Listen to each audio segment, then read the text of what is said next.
આપણા સનાતન ધર્મના કેટલાય શાસ્ત્રોમાં, વેદો, પુરાણોમાં મંત્રની ચમત્કારી સિદ્ધિનું વર્ણન છે। માત્ર મંત્રની શક્તિથી અશક્ય કાર્ય કર્યાનો ઉલ્લેખ કેટલાય પુરાણ પ્રસંગોમાં પણ છે। પણ એ તો પુરાતન કાળની વાત થઈ। સવાલ એ થાય કે શું આજના યુગમાં મંત્ર સિદ્ધ કરી શકાય, અને જો હા તો કેવી રીતે? આવો આચાર્ય પવનદત્ત મિશ્રાના મુખે જાણીએ કે મંત્રને સિદ્ધ કેવી રીતે કરી શકાય।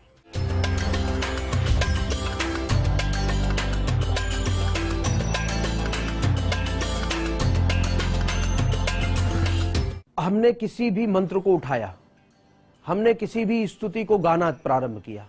हर स्तुति का एक मानक है, हर मंत्र का एक मानक है। उस मानक के अनुसार मंत्र को सिद्ध करना है अथवा मंत्र की कृपा चाहिए। दो तरीके हैं।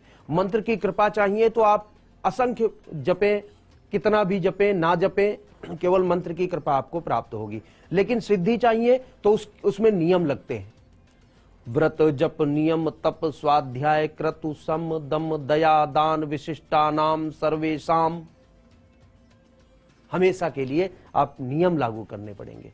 तो वो जब नियम लागू होते हैं उसके लिए व्रत करना पड़ेगा, उसके लिए जप करना पड़ेगा, उसके लिए तप करना पड़ेगा। व्रत जप नियम तप स्वाध्याय, और स्वाध्याय भी करना। स्वाध्याय कौन सा करना पड़ेगा? उसको जानने की प्रक्रिया का स्वाध्याय करना पड़ेगा, तब आपको मंत्र सिद्ध हो जाएगा। जब आपको मंत्र सिद्ध हो जाएगा फिर आप शरीर और मन से कुछ नहीं करेंगे, उस मंत्र को कहेंगे, हे मंत्र मैं तुम्हें जप रहा हूं और मेरा ये काम अथवा मेरे व्यक्ति का ये काम कर दो। वो मंत्र जाकर के वो कार्य करेगा। इसी प्रकार से स्तोत्र आदि सिद्ध किए जाते हैं।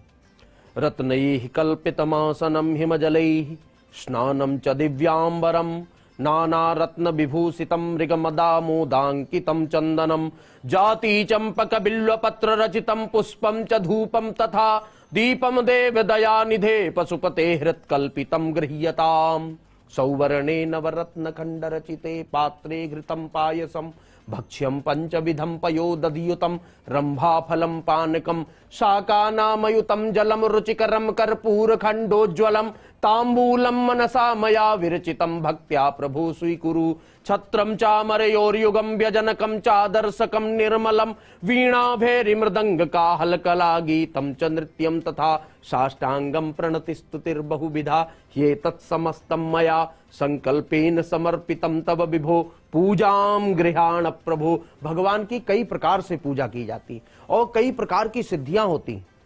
जो लोग मंत्र स्तोत्र नहीं जानते, जो लोग मंत्र स्तोत्रों के द्वारा सिद्ध नहीं कर पाते, या उनका मन नहीं लगता, या उनको प्राप्त नहीं होता, उनको जपने का अवसर नहीं प्राप्त होता, या जप नहीं पाते। उन देखिए बहुत सारी ऐसी महिलाएं होती हैं जिन्होंने नृत्य करने के बाद में महादेव को, नृत्य करने के बाद में नारायण को, नृत्य करने के बाद में देवियों को प्रसन्न किया है। नृत्य के माध्यम से प्रसन्न किया जा सकता है, नृत्य को सिद्ध किया जा सकता है। आजकल जो कहते हैं ना नृत्य करते हैं लोग, नृत्य साधारण नहीं होता। नृत्य के द्वारा भी भगवान और भगवती को सिद्ध किया जा सकता है। साष्टांग करके महादेव और महादेवी को सिद्ध किया जा सकता है, अर्पण करके सिद्ध किया जा सकता है, भोजन खिला करके सिद्ध किया जा सकता है, गा करके सिद्ध किया जा सकता है, वादन से सिद्ध किया जा सकता है, जहां तक कि 8 प्रकार में तालियां बजा करके भी भगवान को सिद्ध किया जा सकता है। तो 8 प्रकार है भगवान के मंत्रों को, भगवान को सिद्ध करने के, भगवान के पार्षदों को सिद्ध करने के और भगवान की भक्ति को सिद्ध करने के। मैं तो ये कहता हूं कि भगवान को क्या सिद्ध कर पाएंगे हम लोग, क्योंकि हम कहां, भगवान के आगे कूड़ा भी नहीं है। भगवान तो भगवान है। थोड़ी सी साधना करने के बाद में जो उनके कूड़े के पहाड़ हैं, भगवान के कूड़े के पहाड़ पता है आपको कौन से हैं? हीरा जवाहरात सोना चांदी, ये सब कूड़े के पहाड़ हैं उनके, जिनकी तरफ भगवान कभी देखते भी नहीं। थोड़ा सा साधना करता है, थोड़ा सा प्रसाद चढ़ाता है, व्यक्ति कहता है कि भगवान 100 रुपए का प्रसाद चढ़ाऊंगा, ऐसा हमारे जीवन में कर दो। 100 रुपए के प्रसाद में भी कभी कभी भगवान उसका काम कर देते हैं, एक नारियल के एवज में काम कर देते हैं। पैदल यात्रा कर ली, उसमें भगवान रीझ जाते हैं। भगवान तो ऐसे सरल और सज्जन है, किसी भी तरीके से रीझ जाते हैं। कुछ नहीं, जाकर के खाली हाथ जोड़ करके बैठ गए, भगवान के मंदिर की केवल घंटियां सुन रहे, 2-4 घंटे उठे, उनके छोटे छोटे काम हो गए। तो भगवान तो वो है जो हमारी किसी भी मतलब हमारी कार्यशैली पर रीझ जाते हैं। उनको हम क्या सिद्ध करेंगे? तो मैं सिर्फ इतना कहना चाहता हूं कि भगवान को रिझाना सीख जाओ। भगवान को जिस दिन रिझाना सीख गए ना, दुनिया तुमसे रिझ जाएगी, पता भी नहीं चलेगा कि दुनिया कब तुम्हारी हो गई। वैसे तुम दुनिया के पीछे भागते रहोगे, नाम बताते रहोगे, मेरा ये नाम है, मैं अमुक नाम का व्यक्ति हूं, मेरे पिता का नाम ये है, मैं उनको जानता हूं, फलाने व्यक्ति को जानता हूं, बताते बताते भी तुमसे कोई सुनेगा नहीं। लेकिन तुमने अगर जो भगवान को कभी रिझा लिया, तो जिस शादी ब्याह में, जिस फंक्शन में तुम जाओगे, वहां सब तुम्हारे रिझे हुए व्यक्ति मिलेंगे। इसलिए भगवान को रिझाना सीख जाओ भैया, सिद्ध उद्ध बाद में करना। और बात रही मंत्रों की ताकत, तो मंत्रों की ताकत आज भी इतनी है कि आज अगर जो आप समिधाग्निंदु वस्याता घृतेर्वो धयता तिथिम मा आश्मिन हव्या जुहोतना शुषामिद्धा यशोचिखे घृतंती व्रंजुहोतना।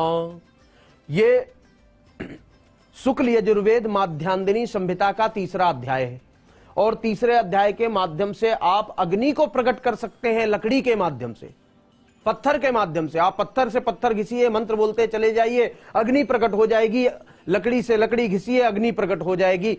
तो यहां तो मंत्रों की इतनी ताकत है कि अग्नि प्रकट हो जाती है। और आपने कुछ नहीं किया, केवल जल में खड़े होकर के समुद्रं गच्छ स्वाहा, अंतरिक्षं गच्छ स्वाहा, देवं गच्छ स्वाहा, आपने अगर जो ये मंत्र बोल दिए और मंत्र को लगातार जाप कर लिया, तो बारिश में आप खड़े रहेंगे, आपके चारों ओर बारिश पड़ती रहेगी, आप भीगेंगे नहीं। तो मंत्रों की तो आज भी इतनी ताकत है। मंत्रों से बंधन होते हैं, आपको पता होगा, शायद नहीं भी पता हो, मंत्रों के बंधन होते हैं। मंत्र चुटकियों से बांधे जाते हैं, मंत्र इशारों से बांधे जाते हैं, मंत्र मुद्राओं से बांधे जाते हैं। और मंत्रों के माध्यम से स्वात्मा की रक्षा की जाती है, स्वशरीर की रक्षा की जाती है, अपने कुटिया की रक्षा की जाती है, और अपनी जगह की रक्षा की जाती है, जगह को बांधा जाता है। आपको ध्यान होगा, लक्ष्मण ने माता सीता के लिए लक्ष्मण रेखा खींची थी, वो उसमें भी मंत्र बोले गए थे। तो मंत्रों में तो बंधन है, और उन बंधन के माध्यम से हम बहुत सुरक्षित हो सकते हैं। लेकिन वो मंत्र आपको जगाने पड़ेंगे, उस मंत्रों के लिए आपको उतरना पड़ेगा, मंत्रों के लिए आपको मेहनत करनी पड़ेगी। एक बार आपकी मेहनत हो गई, फिर पूरे जीवन आपके लिए मंत्र मेहनत करते रहेंगे, और पूरे जीवन आपको वही मंत्र सुरक्षित रखते रहेंगे, और पूरे जीवन में जो आप चाहेंगे वो मंत्र ला करके आपको देंगे। और इसी प्रकार से स्तोत्र हैं, स्तोत्रों की कुछ संख्याएं हैं कि 1000 पाठ से ये स्तोत्र सिद्ध होगा, 10,000 पाठ से ये स्तोत्र सिद्ध होगा। उसके नियम है, एक ही टाइम पर बैठना है, सुबह 7 बजे बैठना है तो नित्य सुबह 7 बजे बैठना है। दिन कितने लगने हैं, उसमें कितना पाठ आप कर सकते हैं वो आपको चयन करना होगा। वस्त्र कौन से पहन करके पाठ करना वो आपको चयन करना होगा। किस कलर के वस्त्र होंगे उसका आपको चयन करना होगा। किस आसन, कौन से कलर का आसन आपको रखना होगा, उसका चयन करना पड़ेगा। और आपको साथ में कुसा रखनी है, साथ में डंडा रखना, साथ में क्या क्या वस्तुएं रखनी है, चावल रखने, फूल रखना है, थाली रखनी, लोटा रखना, जल रखना है, कौन से तीर्थ का जल रखना है, गंगा जल रखना है, ये सब आपको चयन करना होगा। इसके लिए आपको किसी विद्वान जन से सलाह लेनी पड़ेगी, और तब जाकर के जब आप सलाह लेकर के एक बार जुट जाएंगे, देखो व्यक्ति, कौन सा व्यक्ति ऐसा है जो कुछ ना कर पाए। अगर जो पानी पीने की चाहत हो और दूर दूर तक पानी ना हो, तो गड्ढा खोदते खोदते भी पानी निकाला जा सकता है। और आज के पूर्वजों ने, हमारे जित पूर्वज थे, उन्होंने ऐसा किया है। 200-200 किलोमीटर दूर तक जब पानी नहीं मिलता था तो गड्ढा खोद करके पानी निकालने लग जाते थे,